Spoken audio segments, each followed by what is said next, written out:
પ્રત્યક્ષ ગુણાનુરાગી મોટા સ્વામી. સાળંગપુર અને ગઢડામાં પારાયણ દરમિયાન મોટા સ્વામીએ આફ્રિકાના હરિભક્તોને ઘણી વાતો કરી.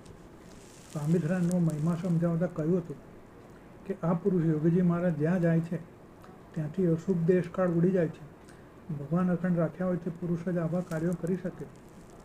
એકવાર સ્વામીશ્રી આરામમાં જઈ રહ્યા હતા, પરંતુ મોટા સ્વામીએ એમને થોડીવાર સુધી સભામાં બેસી દર્શનનો લાભ આપવા વિનંતી કરી અને કહ્યું, આપના ગુણ આપની હાજરીમાં જ ગાવા દો.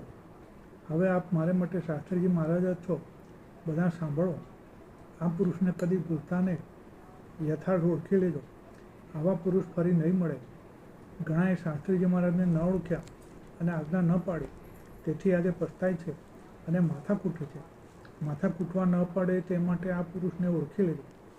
તારીખ 20મીએ પારાયણની પૂર્ણાહુતિ પ્રસંગે પણ પ્રવચન કરતા મોટા સ્વામીએ કહ્યું હતું કે જ્યાં કોદરી બાફીને ખાવા પણ પૂરતી ન મળતી ત્યાં યોગીજી મહારાજે રિદ્ધિ સિદ્ધિના ઢગલા કર્યા.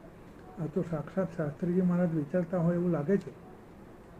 સ્વામીશ્રી પાસેથી વિદાય લેતા પણ મોટા સ્વામીએ સ્વામીશ્રીના ચરણ પકડી વિનંતી કરી કે આપ સાક્ષાત શાસ્ત્રીજી મહારાજનું સ્વરૂપ છો. આપને એ સ્વરૂપમાં જે નહીં ઓળખી શકે તેનું અજ્ઞાન ટળશે નહીં. આપ તો સત્સંગના જીવન પ્રાણ છો. હવે આપ વધુ તકલીફ લેશો નહીં. દેહને સાચવશો. પધરામણીએ જવાનું બંધ રાખશો. મારી આ વિનંતીથી એટલું કંઈ હર્ષાસુરથી ઉભરાતા નહીં ને તેઓ છૂટા પડ્યા. પરંતુ કોણ જાણતું હતું કે આ મિલન અંતિમ હતું. સ્વામીશ્રીએ ગઢડાથી ભટ્ટેસા સાહેબને સાળંગપુર મોકલતા કહ્યું, મોટા સ્વામીએ તમારી ગાડીમાં બેસાડી તડકો ન લાગે એવી રીતે ગાડી ચલાવી. આટલા જરા મૂકી આવો. મોટા સ્વામીએ સત્સંગની સેવા ખૂબ કરી છે. આપણે તેમની સેવા કરવી જોઈએ. અંતર્યામીનો આદેશ પણ અંતિમ હતો.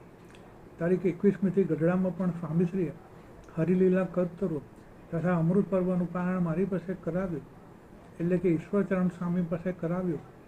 આમ સ્વામીશ્રીના સાનિધ્યમાં મંદિરના રંગમંડપમાં અદ્ભુત કથા પ્રસંગ યોજાયો. આજે સવારે ગઢપુણ કેળવણી સમાજનું આમંત્રણ સ્વીકારીને નિશાળના ઉદ્ઘાટનમાં સ્વામીશ્રીએ હાજરી આપી.